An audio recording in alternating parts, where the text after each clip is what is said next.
أعوذ بالله من الشيطان الرجيم من همزه ونفخه ونفثه بسم الله الرحمن الرحيم إنما المؤمنون الذين إذا ذكر الله وجلت قلوبهم وإذا تليت عليهم آياته زادتهم إيمانا وعلى ربهم يتوكلون الذين يقيمون الصلاة ومما رزقناهم ينفقون أولئك هم المؤمنون حقا لهم درجات عند ربهم ومغفرة ورزق كريم.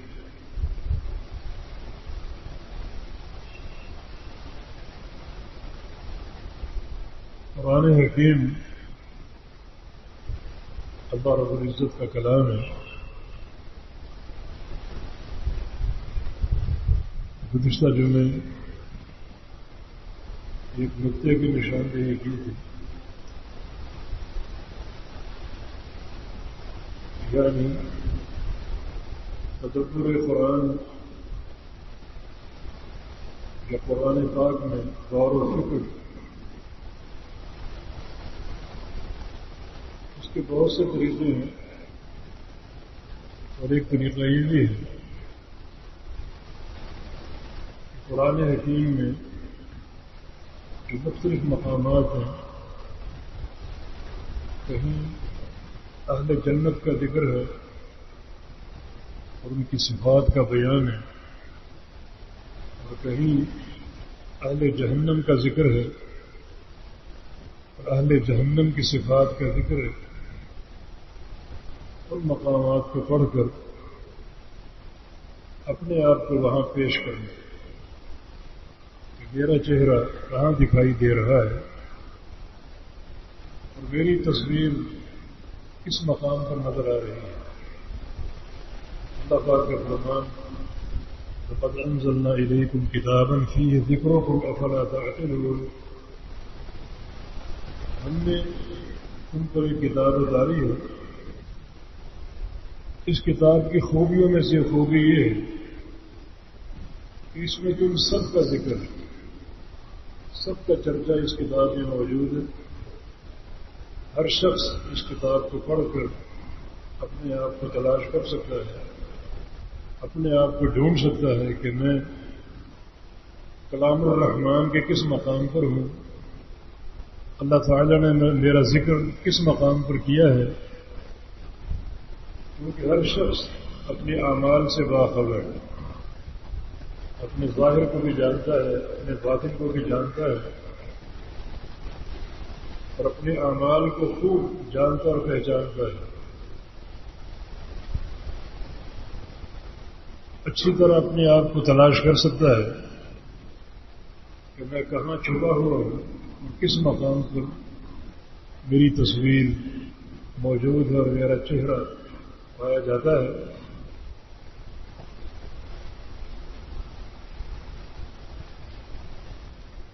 یہ اسلوب آپ آسانی سے اختیار کر سکتے ہیں. ہم نے سورہ انفال کا حوالہ دیا تھا، اس کی ابتدائی آیات کا. اللہ تعالی نے بعض لوگوں کے بارے میں 4 نتائج کا اعلان کیا ہے. اولئک هم المؤمنون حقا، یہ لوگ جن کا ذکر ہوا کہ سچے اور پکے مومن.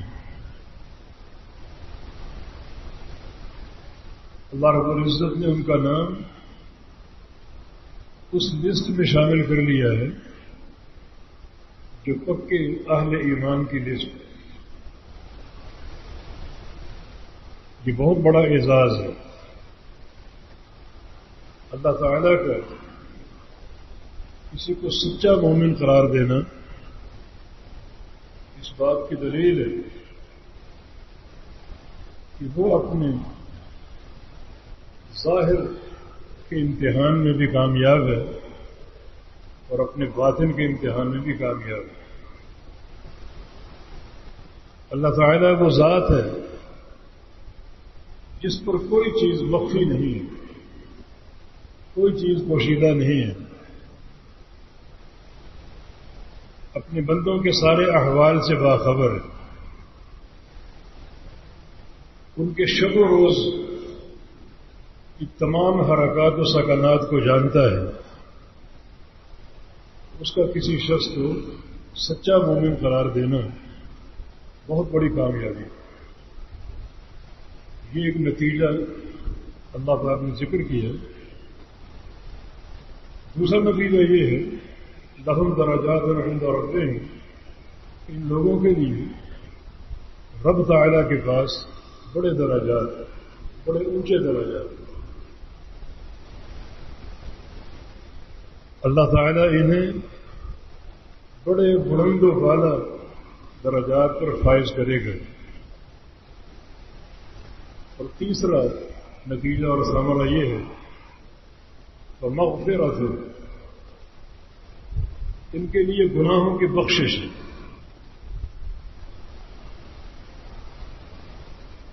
یہ ان کے لیے اللہ تعالیٰ کی طرف سے انعام ہے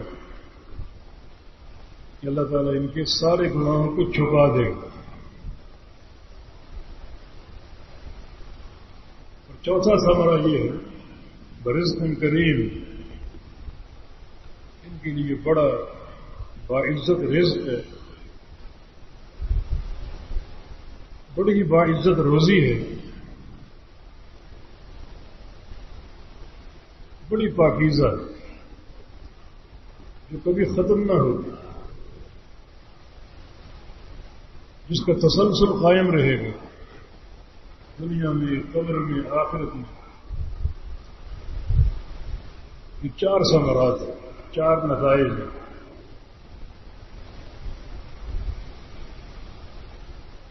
جب ایک بندہ جس کے دل میں ایمان کی رمق ہے اس مقام کو پڑھے گا، یقیناً اس کی تمنا ہوگی، خواہش ہوگی، یہ سارے نتائج مجھے حاصل ہو جائیں اور میں ان لوگوں کی لسٹ میں شامل ہو جاؤں۔ مجھے کیا کرنا ہوگا؟ اللہ تعالیٰ نے 5 کاموں کا ذکر کیا ہے۔ یہ 5 کام اگر تم کر لو تو اللہ تعالیٰ تمہیں ان بندوں کی فہرست میں داخل کر دے گا۔ اب تم یہ مقام پڑھو، سنو اور اپنے آپ کو یہاں ڈھونڈو، یہاں اپنے آپ کو پہچاننے کی کوشش کرو، اپنی تصویر تلاش کرو۔ اگر نظر آ جاؤ تو اللہ تعالیٰ کا شکر ادا کرتے ہوئے اور سختی سے کاربند ہو جاؤ۔ یہ بات جان لو کہ ایک مومن کا ہر آنے والا دن گزرے دن سے بہتر ہوتا ہے۔ مومن کے سفر آخرت میں ترقی ہوتی ہے، تنزل نہیں ہوتا۔ اگر اپنے آپ کو اس مقام پر ڈھونڈنے میں کامیاب ہو جاؤ تو مزید استقامت اختیار کرو اور بہتری کی روش پر کاربند ہو جاؤ کہ ایک مومن کا آنے والا دن گزرے دن سے بہتر ہوتا ہے۔ اور اگر یہاں اپنے آپ کو ڈھونڈنے میں ناکام ہو گئے، کوتاہیاں ہیں، غلطیاں ہیں، تو فوراً رب تعالیٰ کی طرف لوٹ جاؤ۔ اللہ تعالیٰ کی پناہ سب سے بہترین پناہ ہے۔ لاچار ہو جاؤ، مضطر ہو جاؤ اپنے رب کی طرف، سچی توبہ کر کے وہ اوصاف اپنے اندر پیدا کرنے کی کوشش کرو۔ اللہ تعالیٰ اپنے بندوں کے دلوں کے صدق کو دیکھتا ہے، سچائی۔ بندہ جو کام کرنا چاہ رہا ہے اگر وہ دل سے سچا ہے تو اللہ اس کی صداقت کی لاگ رکھتا ہے اپنی طرف سے اسے توفیق ارزاں فرما دیتا ہے اور آسانی کے راستے کھول دیتا ہے. جو بندہ کوشش کرے رب تعالیٰ کی طرف لوٹ جانے کی، پھر جانے کی، اللہ تعالیٰ اپنی توفیق کی اسباب بند نہیں فرماتا بلکہ ان کو کشادگی کے ساتھ کھول دیتا ہے اور اپنے بندے پر محبتیں نچھاور کرتا ہے.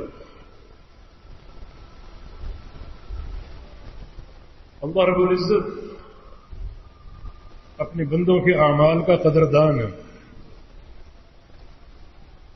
بعض احادیث کے مطابق اللہ رب العزت جو بندہ اللہ کی طرف آتا ہے اللہ تعالیٰ ایسے خوش ہوتا ہے جیسے کوئی بیٹا اپنی ماں سے جدا ہو، 2 4 5 10 سال کے بعد لوٹ رہا ہو، اس کی ماں کی خوشی کا عالم کیا ہو، کیا اس کا انتظار ہوگا اور کیا اس کی محبت اور پیار کی کیفیت ہوگی. اللہ تعالیٰ اس سے کہیں بڑھ کر اس بندے کے لیے خوش ہوتا ہے جو بندہ اللہ تعالیٰ کی طرف اپنا سفر اختیار کر لے. کبھی وہ مسجد کی طرف جا رہا ہے، کبھی وہ دیگر نیکی کے پروگراموں کی طرف جا رہا ہے، تو ہر اس جانے والے کے اللہ تعالیٰ اتنا خوش ہوتا ہے جیسے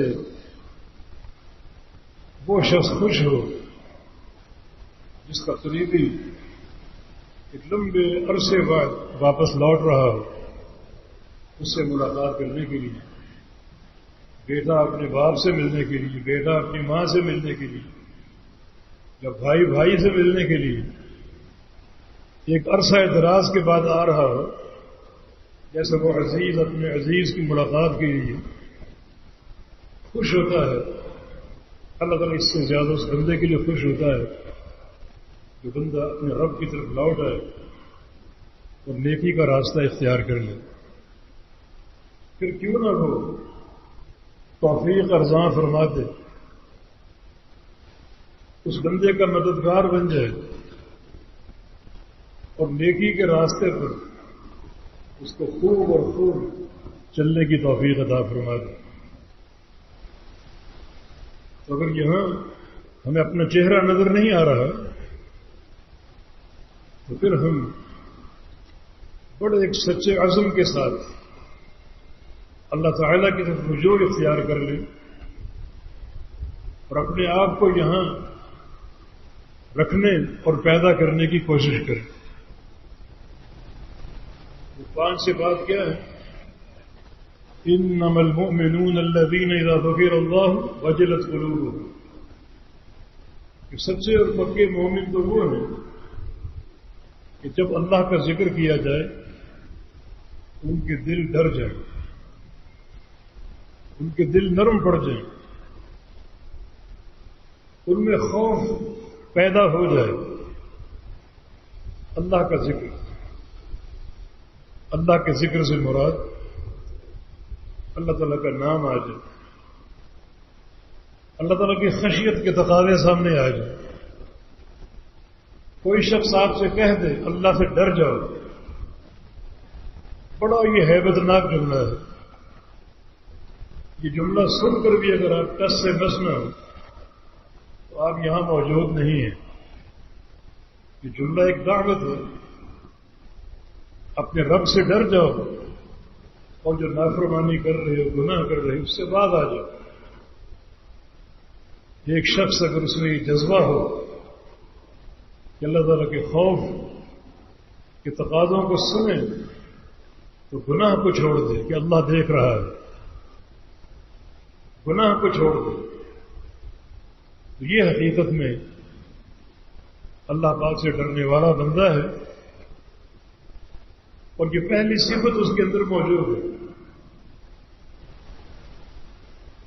وجلت قلوبہم، ان کے دل ڈر جاتے ہیں. ڈر جانے کی عملی صورت یہ ہے کہ پھر وہ اللہ تعالیٰ کی اطاعت پر کمر بستہ ہو جاتے ہیں اور اس کی نافرمانی کے راستے چھوڑ دیتے ہیں، گناہ کا راستہ چھوڑ دیتے ہیں. یہ اللہ تعالیٰ کے حقیقی خوف کی دلیل ہے، اور یہ ایک سچے مومن کی پہچان ہے. اللہ تعالیٰ کا ذکر ہو، اس کے اسماء و صفات کا ذکر ہو، ان آیات کا ذکر ہو جن میں اللہ تعالیٰ کی رحمت بیان ہے، یہ وہ مقامات ہوں جن میں اللہ تعالیٰ کے عذاب کا، اس کے جلال کا، اس کے غضب اور غصے کا ذکر ہو، وہ خوف سے کانپ اٹھے. اللہ تعالیٰ کی بادشاہت کا ذکر ہو، موت کا ذکر ہو، کیونکہ موت کے بعد اللہ کی طرف پلٹنا ہے. دنیا کی پوری زندگی انسان بسر کرتا ہے اللہ تعالیٰ کی نگرانی میں، اللہ تعالیٰ دیکھ رہا ہے. تو موت سے یہ نگرانی ختم نہیں ہوگی، لوٹنا بھی اللہ کی طرف. اور پھر جو قیامت قائم ہوگی تو اللہ تعالیٰ ہی کی عدالت کا سامنا ہے، اسی کا فیصلہ ہر انسان کو مرتب ہوگا. ان باتوں پر غور کر کے انسان کے دل میں اللہ کا خوف آ جائے اور پھر وہ اطاعت کے ہر راستے کو اختیار کرے. اللہ اور اس کے رسول کا جو امر اس کے سامنے آ جائے اسے قبول کرنے میں تاخیر نہ کرے، فوری قبول کرتا جائے کسی تاخیر کے بغیر. اور اللہ تعالیٰ کی نافرمانی کی راہیں یکسر ان سے دوری اختیار کر لے، پوری طرح گریزاں ہو جائے. یہ حقیقی خوف کی دلیل ہے. ہر بندہ اپنے آپ کو پہچانتا ہے کہ اللہ تعالیٰ اور اس کے رسول صلی اللہ علیہ وسلم کے جو بھی اوامر ہیں، یہ جو بھی نواہی ہیں جن سے روکا، انہیں سن کر میری کیفیت اور حالت کیا ہوتی؟ کیا قبول کرنے کے لیے مستعد ہوں یا کوئی تاخیری حربے ہیں، کیا ٹال دینے کی چالیں ہیں؟ اگر تو جذبہ قبول ہے، نصیحت کو، اوامر و نواہی کو، تو پھر وہ انسان اس مقام پر یہاں موجود ہے، اس کی تصویر یہاں موجود ہے، اور اس میں شدت اختیار کرے، سختی اختیار کرے اور استقامت کا مظاہرہ کرے. یہ پہلا وصف ہے ان لوگوں کا جو حقیقی مومن ہیں، جن کے لیے درجات علا ہیں اور جن کے لیے مغفرت اور گناہوں کی بخشش کے وعدے ہیں، اور بڑا ہی باعزت رزق کبھی ختم نہ ہونے والا ان کو حاصل ہوگا. پہلا جو کام انہوں نے کرنا ہے، جو پہلی جو خوبی انہوں نے اپنانی ہے، وہ یہی ہے کہ اللہ کا ذکر ہے، اس کے عذاب کا ذکر ہے، اس کی نعمتوں کا، جنت کا ذکر ہے، اس کے اسماء و صفات کا ذکر ہے. ان کو ڈر جائے، اور ڈر کی دلیل یہ ہے کہ وہ اللہ تعالیٰ کی اطاعت کے لیے مستعد ہو اور کمر بستہ ہو، اس اطاعت کو ٹالنے کی کوشش نہ کرے، اپنی برادری کو اللہ کے احکام پر مقدم نہ کرے، یا کسی اور اختیار کیے ہوئے چنے ہوئے شیخ کو رب تعالیٰ کے احکام پر مقدم نہ کرے. اس کا حکم، اس کا ارشاد سب سے پہلے اس کی اطاعت سب پر مقدم ہے، بلکہ کائنات اسی کی اطاعت ہے اور کسی کی نہیں ہے. اور یہ بھی نقطہ توحید ہے جس کو پورے فہم کے ساتھ اپنا لیں. دوسری خوبی یہ ہے وَإِذَا تُلِيَتْ عَلَيْهِمْ آيَاتُهُ زَادَتْهُمْ إِيمَانًا، کہ جب اس شخص پر کہ ان لوگوں پر اللہ تعالیٰ کی آیات کی تلاوت کی جائے ان کا ایمان بڑھ جائے. اللہ تعالیٰ کی وحی کو سن کر ان کے ایمان میں اضافہ، کہ جذبہ قبول بھی ہو، اور جذبہ قبول کا لازمی نتیجہ ایمان میں اضافہ ہے، ان کا ایمان بڑھ جائے۔ اس کے برعکس وہ لوگ جو سرکشی کی طرف مائل ہیں، اپنی خواہشات کے پیروکار ہیں، ان کا ذکر سورہ فرقان میں ہے، والذین اذا ذکروا بآیات ربہم لم یخروا علیہا صما ولا عمیانا۔ یہاں دو قسمیں سامنے آ رہی ہیں، ایک اہل ایمان جن کے سامنے رب تعالیٰ کی آیات پڑھی جائیں، ذکر کی جائیں، وہاں کہ وہ ان پر بہرے اور اندھے بن کر گر نہیں جاتے، مانا ٹھکرا نہیں دیتے، بلکہ ان کو قبول کرتے ہیں۔ اور اس کے برعکس وہ لوگ ہیں جو اللہ تعالیٰ کی آیات کو سن کر بہرے، اندھے اور گونگے بن جاتے ہیں، حق سے بہرے، حق سے اندھے، بظاہر کان بھی ہیں، آنکھیں بھی ہیں، بظاہر زبان بھی ہے، لیکن حق سننے سے بہرے ہیں، حق بولنے سے گونگے ہیں، حق دیکھنے سے اندھے ہیں، مانا یہ کہ قبول نہیں کرتے، خشیت کے تقاضوں کے ساتھ سننے کی کوشش نہیں کرتے۔ بڑی خطرناک روش ہے رب تعالیٰ کی آیات، رب تعالیٰ کا کلام، اور اس سے اس قدر روگردانی کرنا کہ گونگے بہرے بن جانا، اندھے بن جانا، بڑا ہولناک انجام ہے لوگوں کا، بڑا بھیانک انجام ہے لوگوں کا۔ لیکن جو اہل ایمان ہیں، اللہ تعالیٰ کے چنے ہوئے بندے، جو اللہ تعالیٰ کی لسٹ میں، فہرست میں کامیاب ہیں، اہل جنت ہیں، ان کا ایمان بڑھ جاتا ہے، ان کے ایمان میں اضافہ ہوتا ہے۔ یہاں ایک نقطہ اور بڑا قابل غور ہے کہ جو لوگ ایمان کے بڑھنے کو مانتے ہی نہیں ہیں، وہ اس مقام پر کیسے دکھائی دے سکتے ہیں؟ ہمارے ملک کی اکثریت ان لوگوں کی ہے جو ایمان کی کمی بیشی کے قائل نہیں۔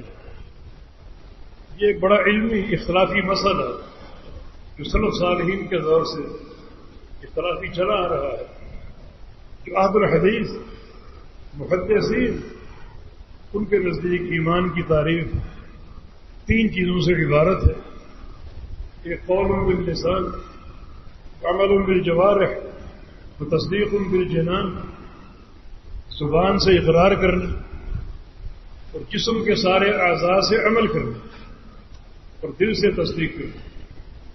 یہ ایمان تین چیزوں کا مجموعہ ہے، زبان کے اقرار کا، عمل صالح کا اور دل کی تصدیق کا۔ جبکہ اس کے مقابل بہت سے فرقے، بعضوں نے کہا صرف زبان کا اقرار ہی ایمان ہے، نہ دل کی تصدیق کی ضرورت، نہ عمل کی ضرورت، اور بعض کہتے ہیں کہ ایمان دو چیزوں کا نام ہے، ایک زبان کا اقرار اور دوسرا دل کی تصدیق۔ اس عقیدے کا حامل اکثریت یہاں پاکستان میں ہے جو عمل کو ایمان نہیں مانتے، حالانکہ عمل کی کمی بیشی یہ ایمان کی کمی بیشی کی علامت ہے، وہ عمل کو ایمان نہیں مانتے، لہذا وہ ایمان کی کمی بیشی کے بھی قائل نہیں ہیں، وہ ایمان کو ایک وسیع شے قرار دیتے ہیں جس میں کوئی اضافہ اور کمی نہیں ہوتی۔ اسی لیے ان میں سے بعض کا عقیدہ ہے کہ ایک مومن کا ایمان، انبیاء کا ایمان اور جبریل کا ایمان سب برابر ہے۔ یہ ایک بڑا بھیانک ایک عقیدہ ہے۔ جو لوگ ایمان کی کمی زیادتی کو مانتے ہی نہیں، ہمارا بھی الحمدللہ یہ عقیدہ ہے کہ ایمان کم بھی ہوتا ہے جب آپ شیطان کے پیروکار بن جائیں، گناہوں کا راستہ اپنا لیں، معصیت کا راستہ اپنا لیں، اور ایمان بڑھتا بھی ہے جب آپ اللہ تعالیٰ کی اطاعت اختیار کر لیں اور قرآن پاک کی آیات کو بڑی خشیت کے تقاضوں کے ساتھ سنیں، تو ایمان میں اضافہ ہوگا، اللہ تعالیٰ کا ذکر کرے ایمان میں اضافہ ہوگا، اس کی معرفت حاصل کرے، اس کے اسماء و صفات کی معرفت کے ساتھ ایمان میں اضافہ ہوگا۔ تو ایمان ان تین چیزوں کا نام ہے۔ اب یہی مقام آپ دیکھ لیجئے، سورہ انفال کا ابتدائی مقام، اللہ تعالیٰ نے اس مقام پر مومن کی تعریف کی ہے، مومن بندے کے اوصاف کا ذکر کیا ہے۔ ان میں سے کچھ اوصاف وہ ہیں جن کا تعلق زبان سے ہے، کچھ اوصاف وہ ہیں جن کا تعلق انسان کے عمل سے ہے، اور کچھ اوصاف وہ جن کا تعلق انسان کے دل سے ہے۔ یہ ایک ہی مقام ان تینوں چیزوں کو ایمان قرار دے رہا ہے۔ ایمان میں اقرار بھی ہے، ایمان میں تصدیق بھی ہے، اور ایمان میں جسم کے سارے اعضاء کا عمل بھی ہے۔ جیسے نماز میں ہاتھ باندھنا، یہ ہاتھ کا عمل، رکوع کرنا، سجدہ کرنا، وہ سارا جسم اس میں شریک ہے۔ تو جسم کے اعضاء کا اطاعت کرنا یہ عمل ہے، اور یہ بھی ایمان کا حصہ ہے۔ ہمارا نظریہ یہ ہے کہ بندے کی ہر شے میں ایمان ہے، اس کی زبان پر ایمان ہے، اس کی آنکھوں میں ایمان ہے، اس کے ہاتھوں میں ایمان، اس کے پاؤں میں ایمان ہے، اس کے کانوں میں ایمان ہے، اور ہر عضو کے جو بھی امانت کے تقاضے ان کو پورا کرنے والا ہو۔ کانوں کے ایمان کا معنی یہ کہ کانوں سے اللہ کے کلام کو گالی گلوچ نہ سنے، غیبت نہ سنے، اور وہ چیزیں نہ سنے جو رحمان کی نافرمانی پر مندرج ہوتی ہیں۔ زبان کے ایمان کا معنی یہ کہ زبان سے کسی کو گالی نہ دے، کسی کی غیبت نہ کرے، کسی کی چغلی نہ کرے، کسی پر بہتان ترازی نہ کرے، جھوٹ نہ بولے۔ یہ زبان کے ایمان کا معنی ہے۔ اس طرح ہاتھوں کا ایمان، ہاتھوں سے کسی اپنے بھائی کو تنگ نہ کرے، تکلیف نہ دے، ہاتھوں سے جو چیز دے وہ حلال ہو، جو چیز دے وہ حرام ہو، حلال ہو۔ ہاتھوں کا پورا استعمال اللہ اور اس کے رسول کی شریعت کے مطابق ہو، کہ ہاتھوں کا ایمان ہے۔ اب ان اعمال میں کمی ہوگی تو ایمان کم ہوگا، تو ان اعمال میں اضافہ ہوگا تو ایمان بڑھے گا۔ ایک بندہ جو تہجد نہیں پڑھتا، رات بھر سویا رہتا ہے، اور ایک بندہ تہجد گزار ہے، دونوں کو ایمان برابر نہیں ہے، فرق ہے۔ کسی کا ایمان کم اور کسی کا ایمان زیادہ ہے۔ تو ایک مومن انسان کی ایک علامت اور ایک پہچان کیا ہے؟ جب ان پر رحمان کی آیات تلاوت کی جاتی ہے ان کا ایمان بڑھ جاتا ہے۔ ایمان ان کا بڑھتا ہے جو ایمان کے بڑھنے کو مانتے ہیں، اور جو ایمان کے بڑھنے کو مانتے ہی نہیں ان کے ایمان میں کیا اضافہ ہو؟ وہ اپنا چہرہ اس مقام پر قیامت تک تلاش نہیں کر پائیں گے کہ وہ تو ایمان کی کمی اور زیادتی کے قائل ہی نہیں۔ حالانکہ ایک مومن کا ایمان شیطان کی اطاعت سے بڑھتا ہے، کم ہوتا ہے، اور رحمان کی اطاعت سے بڑھتا ہے۔ اگر وہ شیطان کا پیروکار تو اس کا ایمان کم ہوگا، اور اگر وہ رحمان کی اطاعت کرنے والا ہے تو اس کا ایمان بڑھے گا۔ ایمان المؤمن یزداد بطاعت الرحمن ينقض بطاعت الشیطان، شیطان کی پیروی سے کم ہوگا اور رحمان کی اطاعت سے بڑھے گا۔ اور یہاں ایمان کے بڑھنے کا ذکر ہے کہ مومن کا ایمان بڑھتا ہے، بڑھتا ہے، بڑھتا ہے۔ صحابہ میں سے بعض نے نبی علیہ السلام سے ایک اشکال ذکر کیا، جب ہم آپ کی مجلس میں ہوتے ہیں تو ہمارا ایمان بڑا مضبوط ہوتا ہے، رحمان کا کلام سنتے ہیں، آپ کی نصیحتیں سنتے ہیں، انہیں قبول کرنے کا جذبہ ہوتا ہے، اور ایمان کی معراج آسمان تک ہو جاتی ہے۔ اور جب ہم اپنے گھروں کو لوٹتے ہیں بیوی بچوں کے ساتھ جو ہے وہ کیفیت نہیں رہتی جو آپ کی مجلس میں ہوتی ہے، بلکہ ہنسی مذاق بھی ہو جاتا ہے، اور بعض اوقات کسی گناہ کے کام کے بھی مرتکب ہو جاتے ہیں، تو چھوٹا ہو بڑا ہو، تو ایمان کی وہ حقیقت قائم نہیں رہتی جو آپ کے سامنے ہوتی ہے۔ رسول اللہ صلی اللہ علیہ وسلم نے فرمایا کہ ذالک محض الایمان، یہی سچے ایمان کی نشانی ہے۔ رحمان کا ذکر ہو، اس کی آیات کا ذکر ہو، شریعت کے مسائل کا ذکر ہو، آخرت کا ذکر ہو، یہ سن کر اس کا ایمان بڑھے گا، اس کے ایمان کی معراج اوپر کو پرواز کرے گی اور یقیناً وہ ان مقامات سے مستفید ہوگا، ایمان مضبوط ہوگا۔ اور جب اس قسم کی مجلس سے وہ دور ہوتا ہے یقیناً کچھ دنیا داری آ جاتی ہے، دنیا کمانے کی فکر ہوتی ہے، بچوں کے مطالبات ہوتے ہیں، انسان ان میں کھو جاتا ہے، ایمان کی وہ شان باقی نہیں رہتی۔ اور یہ تو اصل ایمان کی پہچان، ایک مومن کو جب ایک روحانی ماحول نصیب ہوتا ہے، اللہ اور اس کے رسول کی باتیں ہوتی ہیں، سنتا ہے، پڑھتا ہے، اس کی کیفیت کچھ اور ہوتی ہے۔ جب دنیا داری میں کھو جاتا ہے اس کی کیفیت کچھ اور ہوتی ہے۔ اور یہ جو فکر آپ کے اندر موجود ہے، یہ پریشانی جو آپ کے اندر موجود ہے، یہ پریشانی ہی قابل تعریف ہے۔ اور یہ حقیقی ایمان کی نشانی کہ آپ اندر سے پریشان ہیں کہ ہماری وہ کیفیت جو پیغمبر علیہ السلام کے سامنے ہوتی ہے وہ گھروں میں کیوں نہیں ہوتی، ہو ہی نہیں سکتی۔ تو ایک مومن یقیناً یہ سوچ کر پریشان ہوگا اور اس کی یہ پریشانی عند اللہ قابل اجر ہوگی، اور یقیناً وہ یہ سوچ کر اپنی اور اصلاح کی کوشش کرے گا اور ترقی کی منازل طے کرے گا۔ تو ایمان کم ہوتا ہے، ایمان بڑھتا ہے۔ اللہ کی اطاعت میں کمی ہوگی، ایمان میں کمی ہوگی۔ اللہ کی اطاعت بڑھے گی، ایمان بڑھے گا۔ وہی لوگ اس مقام پر دکھائی دیں گے، ان کا چہرہ نظر آئے گا جن کا عقیدہ ایمان کی کمی بیشی پر قائم ہے، اور جو ایمان کا بڑھنا مانتے ہی نہیں کہ میرا ایمان جبریل کے ایمان جیسا ہے، وہ یہاں کیا مستفید ہو، انہیں یہ مقام کیسے حاصل ہو سکتا، یا ان کا چہرہ کیسے دکھائی دے سکتا۔ یہ مقام بڑا قابل ہے۔ امام بخاری رحمہ اللہ صحیح بخاری نے اس آیت کریمہ کو دلیل بتائی، اس طرح کی 6 آیتیں اور جمع کی تو اس بات کی دلیل ہے کہ ایمان بڑھتا اور کم ہوتا ہے۔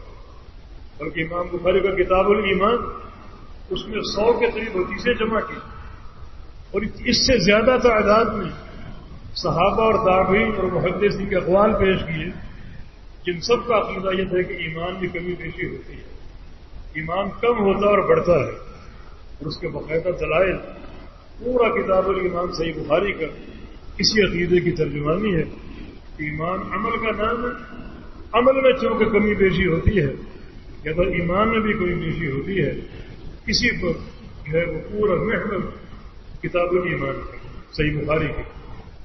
یہ ایک بڑا ایک معرکۃ الآراء عقیدہ جو صحابہ کے دور سے چلا آ رہا ہے۔ قرون اولا میں اختلاف تھا، آج بھی اختلاف قائم ہے، اور حقیقت یہ ہے کہ ایمان کم ہوتا اور بڑھتا ہے، اور مومن کی زندگی میں مختلف عوارض ہوتے ہیں، مختلف احوال ہوتے ہیں۔ بعض احوال میں گناہوں کا ماحول بن جاتا ہے، وہاں یقیناً ایمان کی کیفیت وہ نہیں ہوگی کہ مسجد میں ہو اور ایک روحانی ماحول میں ہو، کمی بیشی ہوتی ہے، کبھی عمل ہو جاتا ہے، کبھی عمل رہ جاتا ہے۔ عمل ہو جائے تو ایمان بڑھتا ہے، عمل رہ جائے تو ایمان گھٹتا ہے۔ کبھی رحمان کی پیروی ہوتی ہے، کبھی شیطان کی پیروی ہوتی ہے۔ رحمان کی پیروی اور شیطان کی پیروی یہ دونوں برابر نہیں ہیں۔ یہ معنی نہیں کہ ایمان اپنی جگہ برقرار ہے، بلکہ رحمان کی اطاعت سے ایمان بڑھے گا اور شیطان کی اطاعت سے ایمان میں کمی واقع ہوگی۔ تو یہ دوسرا وصف ہے کہ جب ان پر رحمان کی آیتیں پڑھی جائیں تو وہ جو ہے ان آیات کو سن کے ان کا ایمان بڑھتا ہے۔ کیوں؟ اطاعت کا جذبہ پیدا ہوتا ہے، قبول کرنے کا جذبہ پیدا ہوتا ہے، عمل کرنے کا جذبہ پیدا ہوتا ہے، اللہ کی طرف دوڑ کر پہنچنے کا جذبہ پیدا ہوتا ہے۔ یقیناً یہ ایمان کی ترقی ہے۔ اگر گونگا اندھا اور بہرا بن کر گر جائے، آیتیں سن رہے اثر نہیں ہوا، اس کا ایمان کیا بڑھے گا؟ اور اس مقام پر ہرگز دکھائی نہیں دے گا۔ اور تیسرا مسئلہ یہ ہے وہ اعلیٰ ربهم یتوکلون، اپنے رب پر توکل کرتے ہیں، بڑی پختہ ان کی توحید ہے، رب پر توکل کرتے ہیں۔ حقیقت توکل یہ ہے کہ ہر چیز میں اللہ کا نام، ہر شر سے بچاؤ اللہ کی طرف سے ہے، ہر خیر کا حصول اللہ کی توفیق سے اور اللہ کے امر سے ہے۔ اللہ تعالیٰ ہی کا نام ہے ہر مسئلے میں، ہر معاملے میں۔ ایسا ان کا طبعی توکل ہے۔ اگر ڈاکٹر یا حکیم کی دوائی کھائیں گے ان کا عقیدہ یہ نہیں ہوگا کہ یہ دوا مجھے نفع دے گی، کہ گولی مجھے شفا دے گی، بلکہ ان کا عقیدہ یہ ہوگا کہ اس دوا سے اللہ کے امر سے شفا ملے، اللہ پر توکل۔ یہ دوا استعمال کرنا ظاہری اسباب ہے جنہیں اپنا رہا ہوں، اور ظاہری اسباب کو اختیار کرنا یہ توکل کے منافی نہیں ہے، لیکن عقیدہ یہ ہو کہ اللہ کے امر سے یہ چیز حاصل ہو۔ آپ کے پاس اعلیٰ سے اعلیٰ گاڑی ہے، اس پر آپ سوار ہو کے کسی مسجد میں جانے کے لیے، کسی اچھے مقام پر جانے کے لیے، تو نظریہ یہ نہ ہو کہ یہ گاڑی مجھے پہنچا دے گی، جلدی پہنچا دے گی، بلکہ نظریہ یہ ہو کہ اللہ کے امر سے جلدی پہنچ جاؤں۔ گاڑی پر بیٹھنا ظاہری سبب ہے، ظاہری وسیلہ ہے، حقیقی توفیق اللہ کی طرف سے ہے۔ تو ایک مومن کا دھیان ہمیشہ رب تعالیٰ کی طرف ہوتا ہے، اس کی قدرت کی طرف ہوتا ہے۔ یہ حقیقت توکل۔ اسباب اختیار کرنے سے رکتے نہیں ہیں، اسباب کو چھوڑ دینا توکل نہیں ہے، اسباب اختیار کرنا توکل ہے۔ اعقلھا وتوکل۔ ایک شخص نے پوچھا مسجد میں جانا چاہتا ہوں، سواری کو کھلا چھوڑ کر توکل کروں کہ سواری کا پاؤں باندھ کر توکل کروں؟ اونٹ ہے خاص طور پر، کھلا چھوڑ دوں تو وہ کہاں سے کہاں پہنچ جائے گا، مجھے کوئی فکر نہیں، اس کے اندر کھانے پینے کا ایک وافر ذخیرہ موجود ہے، وہ کئی دن اپنے مالک کے بغیر گزارا کر سکتا ہے، کھا پی کر اندر ہی اندر کھاتا پیتا رہتا ہے، وہ تو کہاں سے کہاں پہنچ جائے گا۔ اس کو کھلا چھوڑ کر توکل کروں کہ اس کے پاؤں باندھ کر توکل کروں؟ میں کہ اعقلھا وتوکل، نہیں، اس کے پاؤں باندھو پھر توکل کرو۔ کہ پاؤں باندھنا ظاہری سبب ہے، ظاہری وسیلہ ہے جس کو میں نے اختیار کر لیا، اور اس کی حفاظت کرنا اللہ کے امر سے، اس کو محفوظ رکھنا اللہ کے امر سے۔ یقیناً یہ حقیقت توکل ہے۔ جو بھی دنیاوی سبب اختیار کرے، ڈاکٹر کی دوائی استعمال کرے، کسی حکیم کا نسخہ استعمال کرے، کوئی بھی دنیا کا وسیلہ اختیار کرے، عقیدہ یہ ہو، اللہ پر توکل ایسا مضبوط ہو کہ یہ کام اللہ کی توفیق اور اس کے امر سے ہو۔ یہ حقیقت توکل ہے۔ اپنے رب پر وہ حقیقت توکل کو بجا لاتے ہیں، وہ اپنے ہنر کو، اپنے کسب کو اور اپنے فن کو حصول رزق کا باعث قرار نہیں دیتے۔ ان کا ہنر، ان کا کسب اور ان کا فن ظاہری اسباب ہے، ان کی تعلیم ایک ظاہری سبب ہے، مگر کامیابی اللہ کے امر سے ہو۔ رسول اللہ صلی اللہ علیہ وسلم کی حدیث ہے، لو انکم توکلون ربکم حق توکلہ لرزقکم ما یرزق الطیر یغدو خماسا یا تغدو خماسا وتروح بطانا۔ اگر تم لوگ اپنے رب پر حقیقی توکل کرو تو اللہ تعالیٰ تمہیں روزی دے جیسے پرندوں کو روزی دیتا ہے۔ صبح اپنے گھونسلے سے نکلتے ہیں بالکل خالی پیٹ، کوئی ہنر ان کے پاس نہیں، کوئی کسب ان کے پاس نہیں، کوئی کمائی کا ہیلا ان کے پاس نہیں ہے، اور کوئی فن یا تعلیم ان کے پاس نہیں ہے، کوئی صنعت و حرفت ان کے پاس نہیں ہے، لیکن شام کو لوٹتے ہیں تو پیٹ بھرا ہوتا ہے۔ اس طرح اگر تم توکل کر لو تو اللہ تعالیٰ تمہیں بھی روزی دے، رزق کے خزانے تمہیں بھی عطا فرمائے۔ اس مثال میں بہت سا علم ہے۔ پرندہ گھونسلے میں بیٹھتا نہیں ہے، گھونسلے سے نکلتا ہے۔ یہ ہے ظاہری اسباب کو اختیار کرنا۔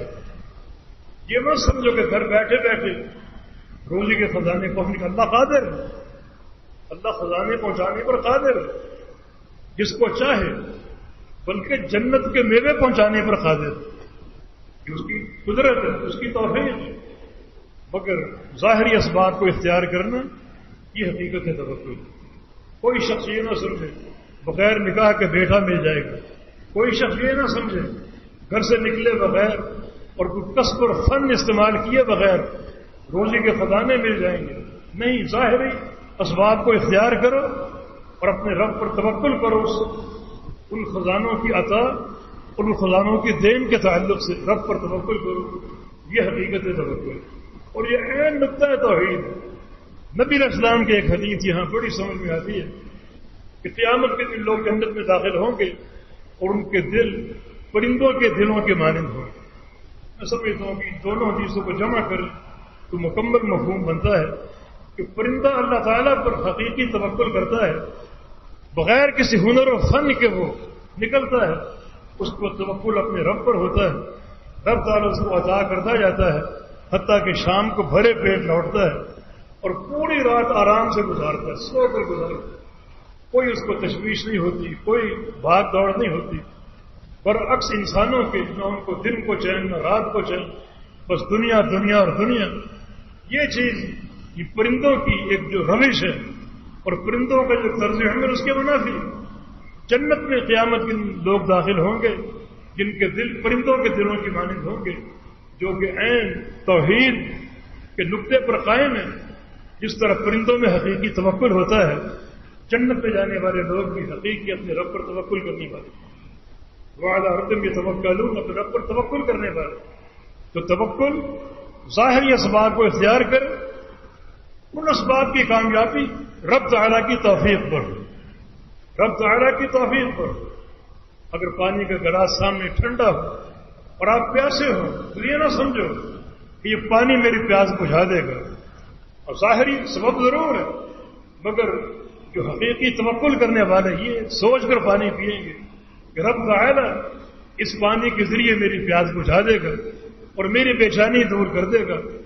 بھوک ہو تو کھانے کو شکم سیری کا باعث نہ سمجھیں، کھانا کھائیں ضرور، یہ ظاہری اسباب کو اختیار کرنا ہے، مگر سوچ اور عقیدہ یہ ہو کہ اس کھانے کے ذریعے اللہ تعالیٰ میری بھوک کو دور کرے گا، مجھے آسودہ حال کر دے گا، اور جو اس کھانے کی لذت اور قوت ہے مجھے عطا فرما دے گا۔ الغرض کوئی بھی چیز ہو، چھوٹی سے چھوٹی، بڑی سے بڑی، اس کا حصول کسی توکل کے نظریے پر ہو، توکل کے عقیدے پر ہو، ظاہری اسباب کو اختیار کرے اور نتیجہ اور انجام اللہ کے سپرد کر دے۔ جو بھی ہوگا اللہ کی توفیق سے ہوگا، یہ حقیقی توکل ہے۔ ہم نے بار بار حوالہ دیا اس چھوٹے سے ذکر کا جو حقیقی توکل کا ترجمان ہے، لا حول ولا قوت الا باللہ۔ نبی علیہ السلام نے اس کو جنت کا خزانہ کہا، بلکہ نبی علیہ السلام کی ایک حدیث ہے کہ جنت کے جو 8 دروازے ہیں ان میں ایک دروازہ لا حول ولا قوت الا باللہ کے نام سے ہے۔ اس دروازے سے وہ لوگ داخل ہوں گے جو اس ذکر سے محبت رکھتے ہیں، کثرت سے یہ ذکر کرتے ہیں، چلتے پھرتے لا حول ولا قوت الا باللہ پڑھتے ہیں۔ ہماری زندگی میں یہ ذکر مخصوص مقامات کے لیے ہوتا ہے، غصہ آ جائے لا حول ولا قوت الا باللہ پڑھ ڈالتے ہیں۔ یہ ذکر ایک دعوت ہے، یہ ذکر ایک جہاد ہے، یہ ذکر ایک عقیدہ ہے، ایک منہج ہے، ایک دعا ہے، جس کا معنی یہ کہ جو بھی خیر ہو، چھوٹی ہو بڑی ہو، جنت سے لے کر دنیا کی کوئی چھوٹی چھوٹی نعمت ہو وہ اللہ کے امر سے عطا ہوگی، اور جو بھی شر ہو چھوٹا ہو یا بڑا ہو، جہنم سے لے کر ایک کانٹے کی تکلیف تک، سوئی چپ جانے تک، یہ اللہ کے امر اس کی توفیق سے ہوگا، اور یہ عطا کرنے والا پھیرنے والا اللہ رب العزت ہے۔ ہر خیر اللہ کے امر سے ملے گی، ہر شر اللہ تعالیٰ اپنے امر سے پھیرے گا۔ میرے اندر کوئی طاقت نہیں ہے، میرا کام ظاہری اسباب کو اختیار کرنا ہے، ان اسباب کے بعد اس شے کا حصول اللہ تعالیٰ کے امر سے ہوگا جس کے لیے پروردگار میں پورا توکل ہوگا۔ اگر یہ سوچ ہر مقام پر کار فرما ہے تو بندہ حقیقی متوکل علی اللہ ہے، اور اس کا چہرہ یہاں نظر آ رہا ہے، وہ علی ربہم یتوکلون، صرف اپنے رب پر توکل رکھتے ہیں۔ ہاں، توکل میں ایک عقیدہ یہ بھی اپنے اندر ہونا چاہیے، کوٹ کوٹ کے بھرا ہونا چاہیے، اور پوری قوت اور شدت کے ساتھ کہ اللہ تعالیٰ پر یہ توکل ہے تو اللہ تعالیٰ ہی توکل کے لائق ہے، اللہ تعالیٰ ہی توکل کے قابل ہے، وہ ذات ہی اس لائق ہے کہ اس پر بھروسہ کیا جائے۔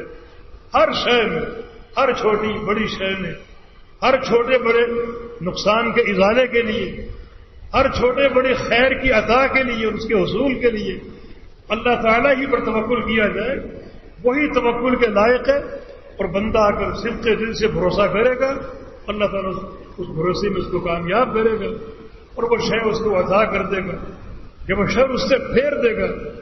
ایسی قوت توحید ہو توکل کے تعلق سے، یقیناً یہ ایک نقطہ توحید کے سارے دروازے کھول دے گا۔ تو حقیقی توکل کو پہچانو، اللہ تعالیٰ کی قدرت کو پہچانو، اور ایک بندہ ہر لحاظ سے اللہ تعالیٰ کا محتاج ہو جائے، اس کی قدرت کے تحت آ جائے، اور ہر شے میں اللہ تعالیٰ کا مفتقر ہو جائے، اس کے دربار کا فقیر بن جائے، اس کی عطا پر اس کو بھروسہ ہو، اور وہی ہر شر کو پھیر سکتا ہے، ہر شے پر قادر ہے، اس کی قدرت پر ایمان ہو، اس کی قوت پر ایمان ہو، اس کی عطا پر ایمان ہو، ہر شر کے تعلق سے وہی ازالہ کرنے والا، اس عقیدے پر ایمان ہو، یہ توکل کا حقیقی جوہر ہے، بندوں کے اندر پیدا ہو جائے تو بندے حقیقت میں اس مقام پر موجود ہیں، ان کے لیے درجات علا بھی ہیں، پکے سچے مومن بھی ہیں، وہ ان کے لیے مغفرت بھی ہے، اللہ ان کے گناہوں کو بخش دے گا، پردہ ڈال دے گا، رسوائیوں سے بچائے گا، رزق کریم ایک ایسا رزق پاکیزہ اور باعزت، اس میں کبھی ناغہ نہ ہوگا، کبھی انقطاع نہ ہوگا، اس کو ملتا رہے گا، اس کو حاصل ہوتا رہے گا۔ حقیقی توکل کو، جو حقیقی توحید ہے، نقطہ توحید ہے، اس کو پہچانے۔